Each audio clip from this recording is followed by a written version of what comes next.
Hello everybody and welcome back to our YouTube channel Past Sure. So before starting today's lecture, I just want to tell you guys कि पहले तो मैं आशा करता हूँ कि आप सभी की प्रिपरेशन सही जा रही होगी. So as you know that we have started our MCQ series on modern history. तो इसका आज ये पार्ट 6 तो होने जा रहा है किसके ऊपर, नेशनल मूवमेंट के ऊपर. सो अगर आप इस चैनल पे पहली बार विज़िट कर रहे हो तो सब्सक्राइब कर दीजिए पास्ट श्योर यूट्यूब चैनल को. और इस MCQ सीरीज़ की PDF हमारे टेलीग्राम चैनल पे मिल जाएगी, जिसकी लिंक हम डिस्क्रिप्शन में आपको दे देंगे. So without taking any time let's get directly into our topic. आपसे ये उम्मीद की जाती है कि आप पिछले लेक्चर भी इसके देख लो. चलिए हम शुरू करते हैं फिर. क्वेश्चन नंबर 1 आज का होने जा रहा है. The famous resolution on non cooperation under the inspiration of Gandhi was adopted in a special session of Congress in. जो कि नॉन कॉपरेशन का रेजोल्यूशन रखा गया था कांग्रेस के आगे, वो कब अडॉप्ट किया गया? सितंबर 1920, दिसंबर 1922, अक्टूबर 1924 और नवंबर 1925. सो द आंसर इज सितंबर 1920. ये कहाँ पे सेशन हुआ था अगर आपको पता ही होगा तो कलकत्ता में. ठीक है, हम नेक्स्ट क्वेश्चन पे मूव ऑन करते हैं. Who had founded the Indian home rule society. Indian home rule society किसने बनाई? मदन लाल धिंगरा, वीडी सावरकर, लाला हरदयाल, श्याम जी कृष्ण वर्मा. सो इसका जवाब होने जा रहा है श्याम जी कृष्ण वर्मा. कहाँ पे बनाई थी ये भी आप याद रख लो, लंदन में. कब बनाई थी? 1905. ठीक है, नेक्स्ट क्वेश्चन हम देखते हैं. On which day had premier Attlee considered that British would quit India by June 1948. तो जो ब्रिटिश का यहाँ पे गवर्नर था एटली, उसने कब कहा कि ब्रिटिश इंडिया छोड़ेगा? जून 1948 से पहले पहले. 26 जनवरी 1947, अगस्त 15 1947, 26 जनवरी 1948, 20 फरवरी 1947. So here the answer is Feb 20th 1947. Which one of the following was most important feature of Montagu-Chelmsford reforms? Self-government, the Factory Act, system of diarchy, transfer of power of Congress. So हमें देखना है कि Montagu-Chelmsford reform जो थे, जो act of 1909 में थे, उनमें से सबसे इम्पॉर्टेंट फीचर कौन सा था? सिस्टम ऑफ डायarchy, जैसे आपको पता ही है. Next question. The Indian national Congress has been formed with the knowledge and approval of Lord Dufferin, Mountbatten, Ripon and Curzon. जो कि इंडियन नेशनल कांग्रेस जो कि बनाई गई थी 1885 में. पहला सेशन कहाँ पे हुआ था? बम्बई में. कितनों ने अटेंड किया था? 72 ने डेलीगेट्स ने. वो किसकी अप्रूवल से, किस ब्रिटिश गवर्नर की अप्रूवल से यहाँ पे फिर आई थी? Approval of Lord Dufferin. Next question. To whom is the statement coordination and ahimsa do not go together any more than water and fire? किसके लिए ये स्टेटमेंट कहा गया है? कोऑर्डिनेशन अहिंसा, do not go together any more than water and fire. Acharya Narendra Dev, MK Gandhi, Swami Vivekananda, Jayaprakash Narayan. So अगर आप देखो यहाँ पे अहिंसा, अहिंसा किसका जो मेथड था? अहिंसा गांधी जी का मेथड. सो आंसर होने जा रहा है Mohan Gandhi ji. Next question. As per the Indian Independence Act 1947, which of the following did not form a part of Pakistan? जो कि इंडिया इंडिपेंडेंस एक्ट 1947 में था. हम ऑप्शंस पहले देखते हैं, इसमें से कौन पाकिस्तान का हिस्सा नहीं बना? ईस्ट बंगाल और the West Punjab, Sindh and British Baluchistan, the North West Frontier and Assam. So the answer इसका होने जा रहा है आसाम. अब आप बोलोगे ईस्ट बंगाल को हम बाद में नाम दिया पहले वेस्ट पाकिस्तान, फिर क्या हुआ 1971 में बांग्लादेश. ठीक है. As per Wavell's plan the external affairs would be under the charge of. Wavell's plan जिसको हम शिमला कॉन्फ्रेंस भी बोलते हैं, जो कि कब हुई? 1945 में. एक्सटर्नल अफेयर जो रखे गए थे वो किसके चार्ज के अंडर रखे गए थे? Viceroy, parliament, Indian member of executive council और the secretary of state. So the answer here is an Indian member of Executive Council. Question number 309. As per Augusta offer, the British objective for India was. जो Augusta offer रखा गया था 1940 में, British का जो objective था वो Indian ने उसे क्या रखा था? डोमिनेंट स्टेट्स, पूर्ण स्वराज, रेस्पॉन्सिबल गवर्नमेंट और प्रोविंशियल अथॉरिटी. यहाँ पे पूर्ण स्वराज है. ठीक है. तो इसका आंसर है डोमिनियन स्टेट्स के तहत उन्होंने इंडिया को ऑब्जेक्टिव दिया था। Wavell's plan was announced in which year? Wavell's plan किस ईयर में अनाउंस किया? वो मैंने अभी कह दिया, 1945। The cabinet mission plan ruled out the possibility of formation of. Cabinet mission plan ने जो पॉसिबिलिटी रखी, क्या रखी थी? Union of India, Pakistan, constituent assembly, group of province. So cabinet mission plan के तहत किसकी पॉसिबिलिटी बनाई गई? फॉर्मेशन की, पाकिस्तान की। ठीक है। Pitt's, next question, Pitt's India act brought the company in direct subordination to body representing. जो कि पिट्स इंडिया एक्ट था उसने कंपनी को डायरेक्ट सबऑर्डिनेशन में क्या, एक कंपनी की एक डायरेक्ट सबऑर्डिनेशन बॉडी बनाई। उसमें रिप्रेजेंट क्या होता था? The parliament of Britain, the English merchants in India, the Indian merchants of princely states. So the answer is the parliament of Britain. The province of Bengal, constituted by the Act of 1935, would cease to exist as per the Cabinet Mission Plan, Waverley's Plan, the Indian Independence of 1947, the Dickey Bird Plan. So the answer is the Indian Independence Act of 1947. As per the Cabinet Mission Plan, the power would be first transferred to, जो Cabinet Mission Plan था जो कि कब आया था? 1946 में। इसके तहत पावर पहले किसे दी गई फ्रॉम ब्रिटिश? किसको अब ट्रांसफ़र होने जा रही थी? The Indian national Congress, the interim government, the viceroy, the prince of states. So the answer is the interim government. Which one of the following is not included in the treaty to be negotiated as provide in the cabinet mission plan? Cabinet mission plan में जो treaty रखी गई थी, इनमें से किसको कोई जगह नहीं दी गई थी नेगोशिएट करने के लिए? The Indian union, constituent assembly, Indian national Congress, the United kingdom. So the answer is the Indian national Congress. Next question, as per cabinet mission plan, the princely states would be represented by the member of constituent assembly. Princely states को कितनी seats दी गई थी constituent assembly में? कितनी दी गई थी? 93। Total number of seats कितनी? 289। The cabinet mission plan which was headed bye, cabinet mission जो था वो उसे कौन हेड कर रहा था? जो कैबिनेट मिशन था उसे कौन हेड कर रहा था? Lord Pervic Lawrence, sir Stafford Cripps, A V Alexander और lord Attlee. So the answer is Lord Pervic Lawrence. Indians were allowed to frame their constitution by, Indians को जो अलाउ किया गया था किस एक्ट के तहत अपना कॉन्स्टिट्यूशन बनाने को? The council act 1909, Montagu reforms August offer और the government of India act 1935। So the answer is August offer जो रखा गया था। August offer was issued on 1940, तो हमें डेट बता। August offer was issued on 1940, date क्या है? 8 अगस्त, 15 अगस्त, 20 अगस्त और 30 अगस्त। The answer is 8 August. Who said that he had not become his majesty first minister to preside over the liquidation of the British Empire? Attlee, Churchill और Lord George. The answer is Churchill ने ये कहा था। Next question, which are the following statements not correct? हमें देखना है कि इनमें से कौन ठीक नहीं है। As per the act of 1935, the federal court would have jurisdiction to decide disputes between. Act of 1935 जो था, फेडरल कोर्ट के अंडर जुरिस्डिक्शन किस किस को थी? अब हमें देखना है कि इन ऑप्शंस में गलत कौन है। द फेडरल यूनिट्स, इसमें जुरिस्डिक्शन उनकी थी। The federating units and the federal government, इसमें भी जुरिस्डिक्शन थी। The federal government and the federating units, इसमें भी जुरिस्डिक्शन थी। The secretary of state and viceroy council, इसमें वो नहीं थे। सो द आंसर इसका आएगा डी पार्ट। ठीक है, हम नेक्स्ट क्वेश्चन पे जाएंगे।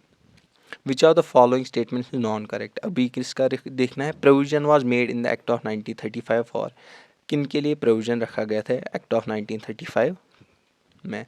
द सेंट्रल सब्जेक्ट्स, इनके लिए रखा था। प्रोविंशियल सब्जेक्ट्स, इनके लिए भी रखा था। को करंट लिस्ट, इसमें भी आए थे। List of subjects for princely states, इसमें वो नहीं इंक्लूड किए गए। So the answer will be the list of subjects for princely states. Next question, which are the following statements is not correct? The material of the government of India act of 1935 are drawn from. India act जो कि government of India act 1935 था, उसका material जो था वो क्या क्या था? द साइमन कमीशन रिपोर्ट, इसमें भी था। द नेहरू कमेटी रिपोर्ट, वो भी इंक्लूड की गई थी।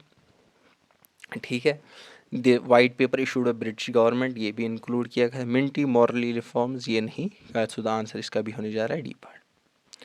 Next question, as per the act of 1919 the lower house of the central legislature was known as, जो कि 1919 में एक्ट पास किया गया था, उसके तहत लोअर हाउस जो बनाया गया था किसमें,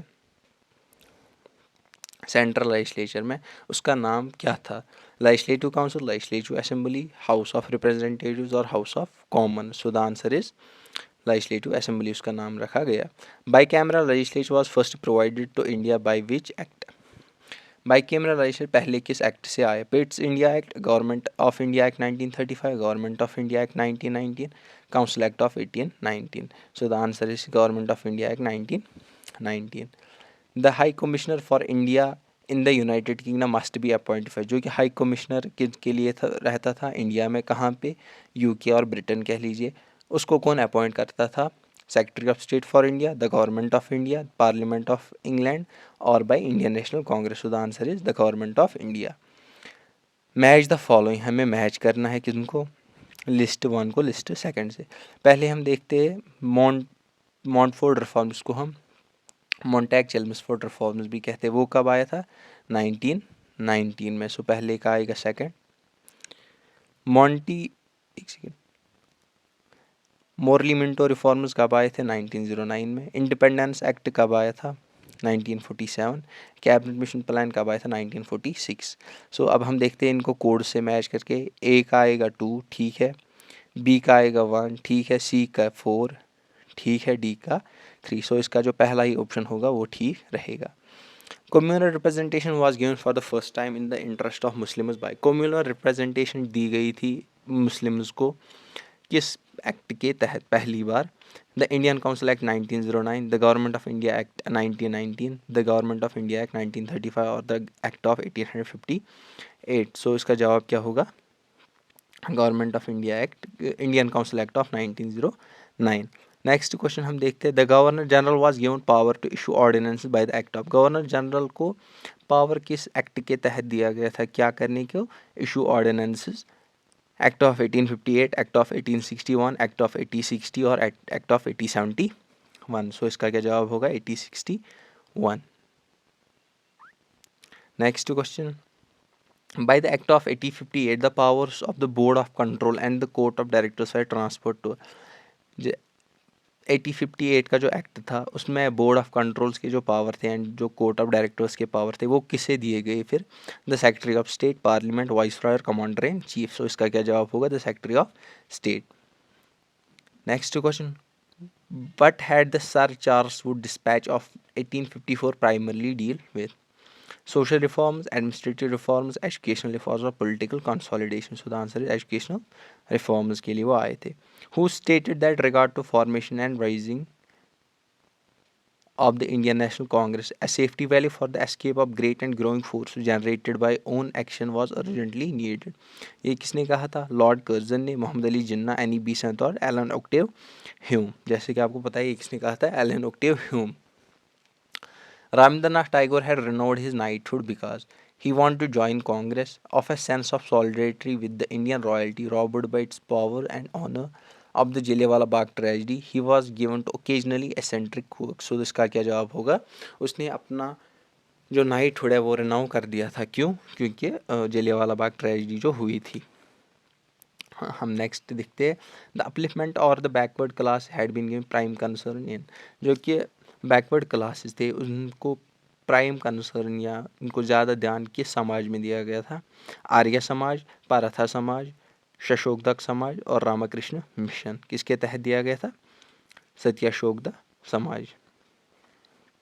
next question, who had given out political message और इंडिया फॉर इंडियंस, ये किसने कहा था? India for the Indians. ये हम देखते हैं P A Charlu, Dayanand Saraswati, A O Homer, Swami Vivekananda.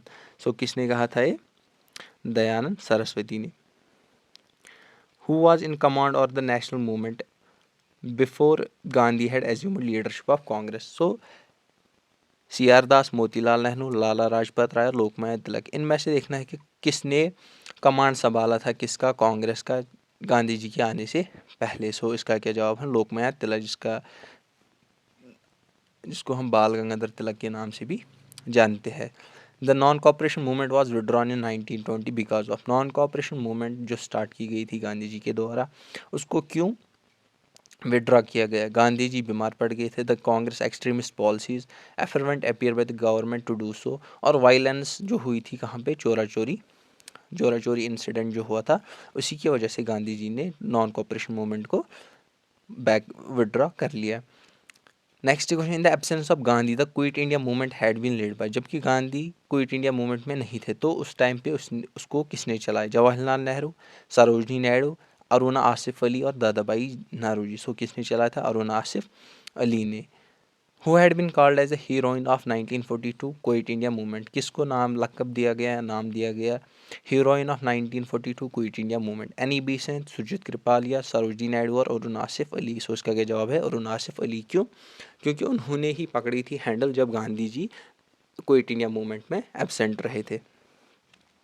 Next question हम देखते हैं, who had set up anti untouchability league for the eradication of evil of untouchability. Jagjivan Ram, doctor B R Ambedkar, Acharya Kripalani, Mahatma Gandhi. तो किसने इनमें से एंटी अनटचेबिलिटी लीग चलाई थी? किसके लिए? जो कि अनटचेबिलिटी है इसको समाज से उखाड़ने के लिए। ठीक है, इसका जवाब है Mahatma Gandhi. The interim government which took office on 2 September 1946 was headed by. जो कि इंटर्म गवर्नमेंट बनाई गई थी जिसने ऑफिस अपना कब लिया? 2 सितंबर 1946। उसको कौन हेड कर रहा था? राजेंद्र प्रसाद, जवाहरलाल नेहरू, वल्लभ भाई पटेल और C Raja Gopalachari. So the answer is Jawaharlal Nehru. Next question, India was partition as a consequence of the formula contained in. इंडिया किस एक्ट के तहत या किस प्लान के तहत पार्टीशन किया गया? Cabinet mission plan, Attlee declaration, Mountbatten plan और both B and C. So answer is Mountbatten plan, और उसको हम कहते हैं 3 जून प्लान भी। Mahatma Gandhi spent a year in complete silence in 1926 to consolidate Khadi program, work for Harijan welfare, penance of चोरा चोरी movement, write his autobiography। Gandhi ji ने 1 साल का ब्रेक लिया कंप्लीट साइलेंस में 1926 में। किसके लिए? उन्होंने हरिजन वेलफेयर के लिए काम किया। The working community on the Congress pass the quit India resolution on. जो कि वर्किंग कमेटी थी किसकी? कांग्रेस की। उन्होंने कब क्विट इंडिया रेजोल्यूशन पास किया? 14 अगस्त, जुलाई 1942, अगस्त 10 1942, अगस्त 8 1942, जून 30 1942। तो इसका जवाब है जुलाई 14 1932। बट कांग्रेस ने वो आप कह सकते हो जिसको हम अगस्त क्रांति भी कहते हैं, तो उन्होंने कब इसको पास किया? 18 अगस्त 8 1942। स्टार्ट हुआ है अगस्त 8 1942, बट वर्किंग कमेटी जो कांग्रेस की थी उन्होंने इसको जुलाई 14 1942 में पास किया था। The actual name of Dayanand Saraswati और द फाउंडर ऑफ आर्य समाजवाद। जो कि दयानंद सरस्वती था, उनका एक्चुअल नेम क्या था? दया शंकर, मुल्ला शंकर, विजयनंद और मूलचंद्र। सो इसका था मुल्ला Shankar. The song Jan Gan Man composed by Rabindranath Tagore was first published in January 1912 under the title of। जो कि जन गण मन सॉन्ग बनाया गया किसने? रविंद्रनाथ टैगोर ने। वो पहला पब्लिश हुआ जनवरी 1912 में। किस टाइटल के अंडर?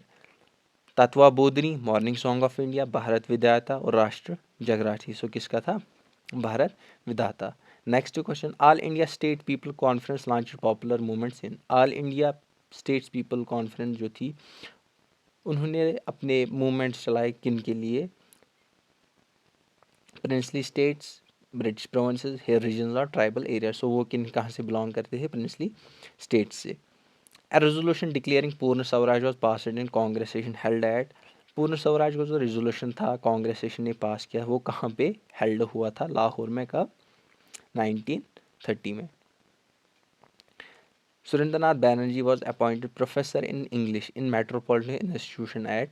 सुरेंद्रनाथ बैनर्जी को प्रोफेसर इन इंग्लिश कहाँ पे रखा गया था? बॉम्बे, मद्रास, कलकत्ता और बंगलोर। क्या था? Calcutta, metropolitan institution at Kolkata. As a result of elections held in early 1937 under the act of 1935 the Congress formed ministries in province. कितनी प्रोविंस में कांग्रेस ने अपनी मिनिस्ट्रीज बनाई थी? किस एक्ट के तहत? 1935, जिनका इलेक्शन हुआ था 1937 में। कितने? 8 रहे। So don't forget to subscribe the channel.